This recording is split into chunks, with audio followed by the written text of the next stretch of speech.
Dizem que a história costuma se repetir, com processos e eventos semelhantes ocorrendo após décadas, o que gera teorias sobre sua ciclicidade. Mas o que aconteceu com o presidente venezuelano Nicolás Maduro não só se assemelha a um dos eventos marcantes do final do século XX, como literalmente parece uma cópia até nos detalhes. Em 4 de janeiro de 1990, há 36 anos, militares dos Estados Unidos capturaram Manuel Noriega, líder do Panamá, acusado de envolvimento com narcotráfico como Maduro. Noriega foi forçado a embarcar em um helicóptero americano, fotografado publicamente e levado para julgamento no Z1. Hoje, vamos falar sobre os incríveis paralelos com a Venezuela, sobre a invasão americana no Panamá. O principal paralelo com a antiga invasão é a sua principal razão. Apesar dos detalhes interessantes que discutiremos, o principal motivo da invasão militar é econômico. Por decoro, Donald Trump falou primeiro sobre narcotráfico, ditadura e outros temas condenados, depois disse as seguintes palavras: os EU vão se envolver fortemente no setor de petróleo da Venezuela. Apesar do potencial, o país quase não extraía petróleo. Grandes empresas americanas investirão bilhões para reconstruir a infraestrutura petrolífera. Faremos um segundo ataque, se necessário. A Venezuela lidera mundialmente em reservas comprovadas. No que diz respeito ao Panamá, o principal interesse econômico dos Estados Unidos foi e continua sendo o Canal do Panamá. A proposta de uma via navegável ligando os oceanos Atlântico e Pacífico pelo Istmo do Panamá surgiu em 1513.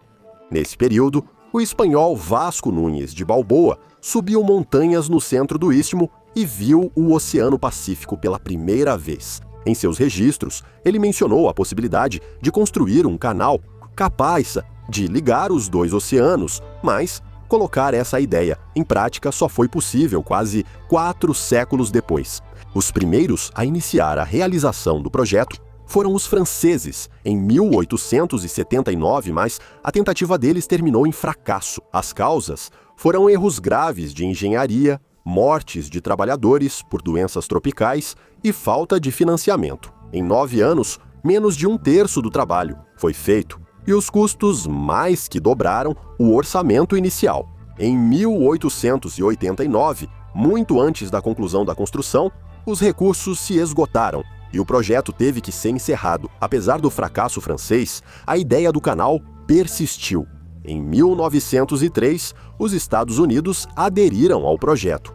Os Estados Unidos firmaram com a Colômbia, então detentora do Panamá, um acordo para alugar uma faixa de terra de 20 quilômetros de largura por 100 anos. Os americanos queriam usar as estruturas feitas pelos franceses, mas a legislação permitia que a Colômbia nacionalizasse tudo a qualquer momento. Washington considerava essa opção inaceitável.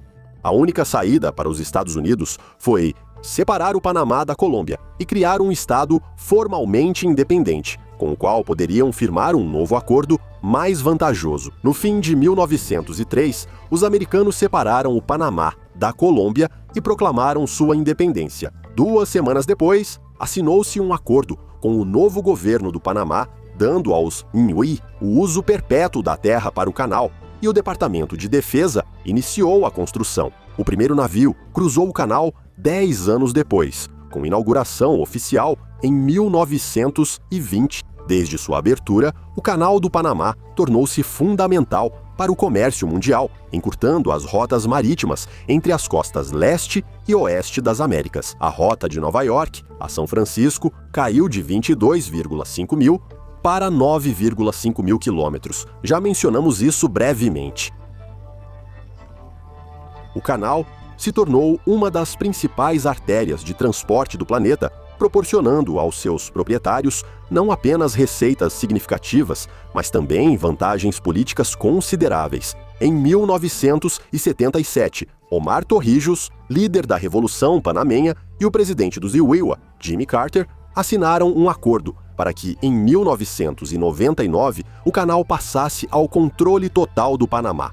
No entanto, poucos anos depois, Os Estados Unidos começaram a insistir na revisão dos termos do tratado. As autoridades panamenhas se recusaram a ceder, o que levou ao agravamento das relações bilaterais. Naquele período, o país era governado por Manuel Noriega, ex-aliado dos Imel e Suma e ex-agente da CIA, o incômodo agente Manuel Antônio Noriega, uma das figuras mais controversas da América Latina da segunda metade do século XX. Seu caminho ao poder, laços com serviços secretos dos ICUs e envolvimento no tráfico internacional de drogas fizeram dele aliado e inimigo dos ICUs. Manuel ingressou cedo na educação militar, estudando em uma escola militar no Peru, onde, segundo fontes americanas, chamou pela primeira vez a atenção da inteligência dos Builcos-Tiulo. Nos anos 60, Noriega passou a colaborar com a inteligência americana e depois virou agente da CIA. Seu valor para Washington estava no acesso à informação, controle dos militares panamenhos e influência nos processos políticos da região. Após o golpe militar de 68, que levou o general Amaro Torrijos ao poder, Noriega rapidamente assumiu cargos-chave na inteligência militar do Panamá, tornando-se parceiro indispensável do ZEU. Noriega passava aos Poísio informações sobre a esquerda na América Central, monitorava Cuba, Nicarágua e URSS na região e colaborava com operações secretas contra sandinistas e Nicarágua. Por isso, ele recebia pagamentos regulares da CIA, que, segundo fontes, chegavam a centenas de milhares de dólares anuais. Com a morte de Torrijos em 1981, Noriega concentrou gradualmente o poder, mesmo sem ocupar formalmente a presidência. Nos anos 80, ele virou ditador de fato do Panamá, controlando o exército, serviços secretos e finanças do país. Nesse período, seus vínculos com cartéis internacionais de drogas se fortaleceram. Noriega teve como principal parceiro Pablo Escobar, líder do cartel de Medellín, e na época, o narcotraficante mais influente do mundo, sobre quem também falamos no vídeo sobre a Colômbia. O Panamá, sob Noriega, transformou-se em um importante ponto de trânsito para a cocaína que vinha da Colômbia para os Estados Unidos. Milhões de dólares eram lavados em bancos panamenhos, e aeródromos e portos serviam ao tráfico de drogas. Noriega não só ignorava os cartéis, mas também participava ativamente, oferecendo proteção, logística e infraestrutura financeira. Em troca, ele recebia subornos e usava a parte para fortalecer seu poder. Ele seguia colaborando com as agências de inteligência dos ICUs, criando o paradoxo de Noriega, ligado ao tráfico, ainda ser parceiro oficial americano. Isso ocorreu porque durante a Guerra Fria, Washington priorizou combater o comunismo na América Central em vez das drogas. Enquanto Noriega combatia a esquerda, suas atividades criminosas eram consideradas um efeito colateral aceitável. Há indícios de que lucros do tráfico financiaram operações secretas do ZEUA, como o apoio aos contras. Na segunda metade dos anos 1980, com o fim da Guerra Fria, o valor político de Noriega caiu e seu comportamento ficou mais imprevisível. Ele começou a demonstrar independência, recusando-se a cumprir certas exigências de Washington e, o que é especialmente importante, em 1987, proibiu os Sunwak de usar o território do Panamá para operações contra a Nicarágua. Ao mesmo tempo, surgiram na imprensa e tribunais dos EU provas de seu envolvimento com o tráfico de drogas. Em 1988, o Tribunal Federal do Zuil acusou Noriega de tráfico de drogas e lavagem de dinheiro.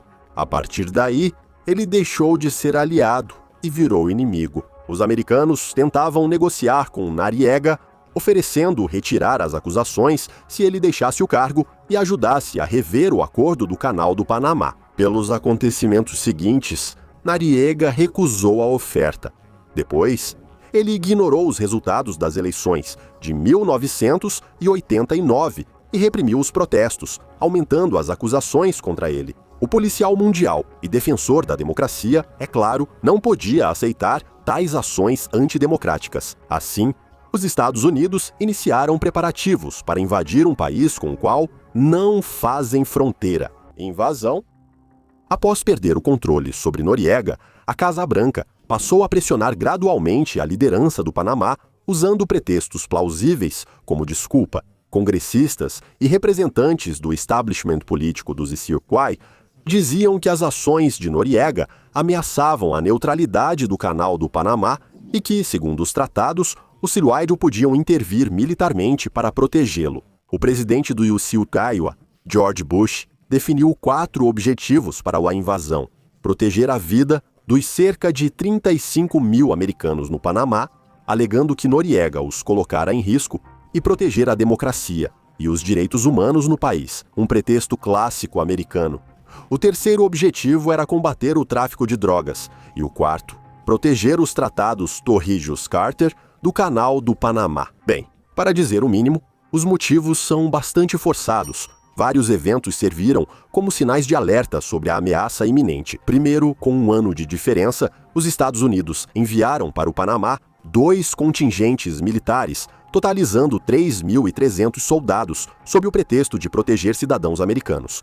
Em 1989, houve um motim militar no Panamá, liderado por oficiais treinados nos Iroquois, que tentaram derrubar Noriega. O golpe fracassou e ele permaneceu no poder.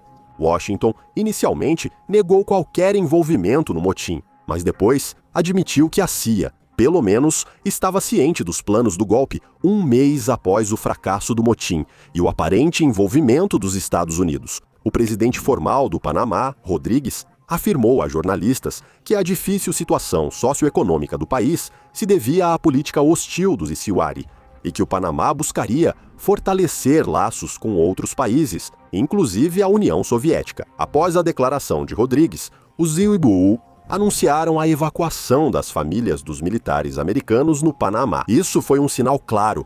A guerra se aproxima. Ver famílias evacuando indica que ela é inevitável, lembrava um oficial americano no Panamá. A operação militar iniciou na noite de 20 de dezembro de 1989 com sabotagens e ataques aéreos massivos a cidades panamenhas como Rio Rato, David, Panamá e Colón. Cerca de 27 mil militares americanos atuaram na operação, com até 200 aeronaves e cerca de 300 veículos. Pela primeira vez em condições de combate, foram utilizados os aviões furtivos F-117A e os helicópteros de ataque AH-60 e 4A Apache. Nas primeiras 24 horas, as forças americanas cumpriram as principais tarefas e suprimiram focos-chave de resistência. Ao mesmo tempo, o Ministério da Defesa dos Iroquois estava desenvolvendo mecanismos de coordenação das unidades de operações psicológicas, SOP, com os meios de comunicação de massa. Um grupo de jornalistas e fotojornalistas foi previamente transferido para locais determinados por canais de mídia controlados antes das hostilidades. Eles começaram a formar o campo informativo necessário para o público mundial, apresentando os acontecimentos na interpretação desejada. Elementos de impacto informativo e psicológico também foram usados na população panamenha e militares. Um dos primeiros alvos estratégicos tomados pelas tropas americanas foi a TV estatal do Panamá. Uma hora após tomarem o estúdio de TV, o emblema do Departamento de Defesa dos Iroquois apareceu nas telas do país pedindo fim da resistência. Tropas americanas tentaram prender o presidente do Panamá, Francisco Rodrigues, e seu gabinete, mas ele conseguiu fugir. Ao mesmo tempo, em violação ao direito internacional, bloquearam as representações diplomáticas de Cuba, Nicarágua, Peru e Líbia. Continuação. O carro da embaixada cubana foi revistado. Em 22 de dezembro, o coronel dos Iroquois, Mike Snell, anunciou à imprensa a descoberta de grande carregamento de cocaína em uma casa de Manuel Noriega, que não foi detido na ocasião. O comando americano temia que remanescentes das forças panamenhas iniciassem guerrilha, mas isso não ocorreu. Na manhã de 25 de dezembro, a operação terminou. O governo do Panamá caiu e Noriega fugiu. Simultaneamente, à entrada das tropas americanas no país, chegou Guillermo Endara, o candidato que havia recebido a maioria dos votos nas últimas eleições presidenciais, cujos resultados haviam sido anteriormente anulados pelo regime de Noriega, em uma das bases militares dos Iroquois. Endara fez o juramento e assumiu como presidente do Panamá. democracia ao estilo americano. Durante vários dias, Manuel Noriega se refugiou na Nunciatura Apostólica, a representação do Vaticano no Panamá, pedindo asilo político ao arcebispo Joseph Briggs. Os serviços de inteligência dos Estados Unidos souberam dos planos de Noriega de pedir asilo na residência do Vaticano ao interceptar e decifrar várias mensagens enviadas por canais diplomáticos. O irônico é que o Vaticano usava equipamentos da Crypto AG para criptografar mensagens, empresa da CIA que sabia todos os detalhes do sistema. Os serviços secretos americanos localizaram seu paradeiro e cercaram o prédio. Como não era possível invadir a missão diplomática, os americanos recorreram a métodos não convencionais de pressão para forçar Noriega a deixar a nunciatura. Um potente sistema de som ao redor do prédio transmitia músicas de rock no volume máximo o dia todo. Esse método de pressão psicológica continuou por vários dias.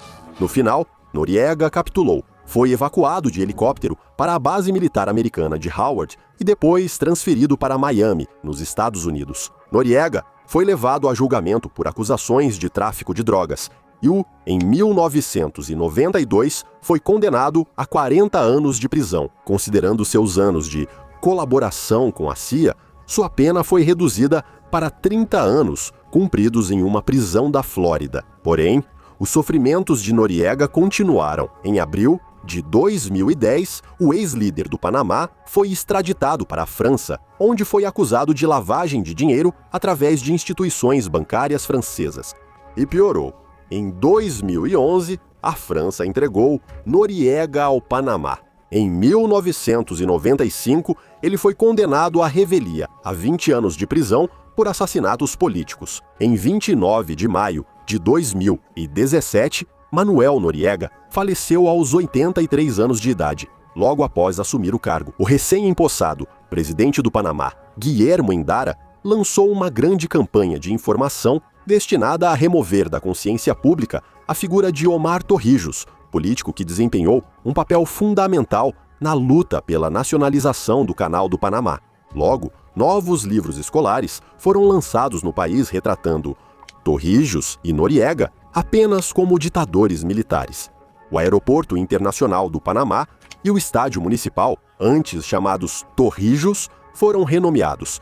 Os nomes de Torrijos e Noriega passaram a ser removidos da narrativa histórica oficial. Depois, Endara foi além e anunciou a dissolução das Forças Armadas do Panamá por considerá-las desnecessárias. Segundo ele, o país não precisa manter um exército próprio, já que sua segurança é garantida pelos chamados amigos. Esses amigos eram principalmente os Estados Unidos e os militares americanos, cujo apoio direto levou Endara ao poder. Segundo dados oficiais, mais de 500 cidadãos do Panamá morreram na invasão americana, dos quais só 51 eram militares.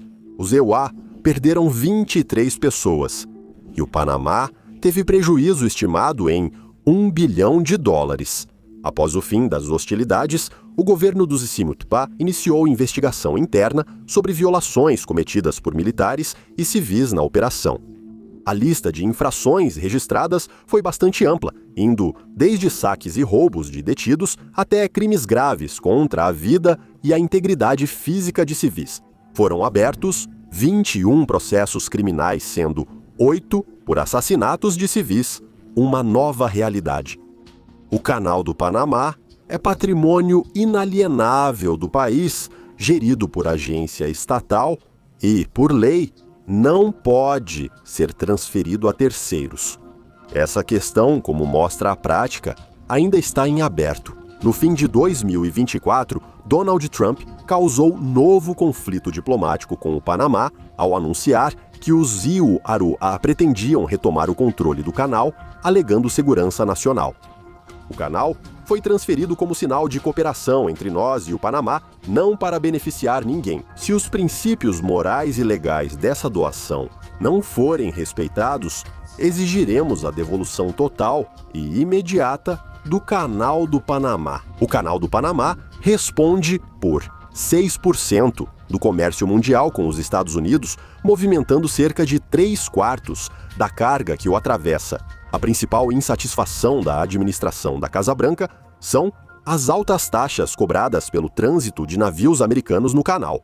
Os navios americanos, tanto militares quanto comerciais, deveriam ter permissão para passar gratuitamente pelos canais do Panamá e de Suez. E se antes tais palavras de Trump podiam ser colocadas na longa lista de suas declarações barulhentas que não tiveram consequências, agora essas palavras são vistas de uma nova maneira. Além das reivindicações financeiras, Trump expressou preocupação com o possível aumento da influência da China na região do Canal do Panamá.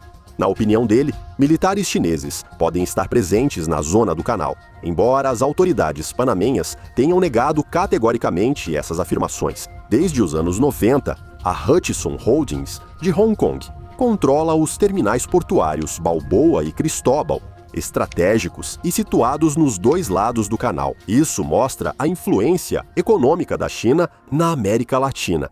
Autoridades do Panamá rejeitaram as reivindicações do presidente americano. O presidente José Raul Mulino destacou a soberania do direito do Panamá sobre o canal e o ministro das Relações Exteriores, Javier Martínez Acha Vázquez, informou que não houve qualquer negociação com Trump sobre essa questão e confirmou que o canal permanece sob controle exclusivo do Panamá. No entanto, a situação tomou um rumo inesperado em fevereiro de 2025, quando o Panamá decidiu conceder passagem prioritária e gratuita para navios americanos através do canal. Em março, o consórcio BlackRock e Terminal Investment Limited. Controle acionário dos portos panamenhos, Balboa e Cristóbal, por quase 23 bilhões de dólares. Em caso de aprovação, o consórcio receberá cerca de 90% do controle acionário dos portos. A compra dos portos pela BlackRock tem importância estratégica na disputa global entre IUA e China. A China financia grandes projetos pela iniciativa Um Cinturão, Uma Rota, enquanto os UQU, com acordos com empresas como a BlackRock, buscam ampliar sua influência em setores estratégicos globais. O acordo sobre os portos deveria ter sido concluído até o fim de 2025, mas isso ainda não ocorreu. Recomendamos acompanhar as notícias dos portos do Panamá, pois isso pode ser decisivo. Em 29 de dezembro de 2025, ocorreu outro escândalo. Autoridades do Panamá demoliram um monumento aos trabalhadores chineses do Canal do Panamá. A China pediu investigação e restauração do monumento, ressaltando seu valor histórico. Ministério das Relações Exteriores da RPC. A demolição forçada é uma violação extremamente grave que ofende seriamente os sentimentos de muitos chineses que vivem no exterior no Panamá e prejudica a situação geral da amizade entre a China e o Panamá. O monumento em questão é um testemunho e uma lembrança da significativa contribuição histórica dos trabalhadores chineses para o Panamá.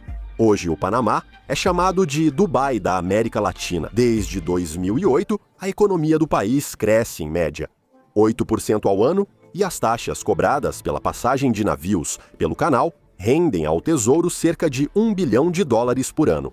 A maior preocupação para o Panamá é o projeto de um novo canal na Nicarágua, e não só para o Panamá. A Nicarágua é literalmente o quintal dos Estados Unidos. Apesar de os Estados Unidos e a Nicarágua negociarem com sucesso entre si, colaborarem no combate ao crime organizado e no turismo. As relações entre esses dois países são extremamente tensas. A palavra-chave é se, pois é difícil imaginar os Estados Unidos permitindo uma bomba relógio chinesa em seu quintal. Desde antes da pandemia, o projeto está parado, sem investimentos chineses e dificilmente será realizado. Quem sabe de qual escândalo pode surgir a próxima decisão dos Estados Unidos de intervir em algum lugar. De qualquer forma, será interessante desvendar esse novo emaranhado histórico. Obrigado por assistir. Até os próximos episódios do canal.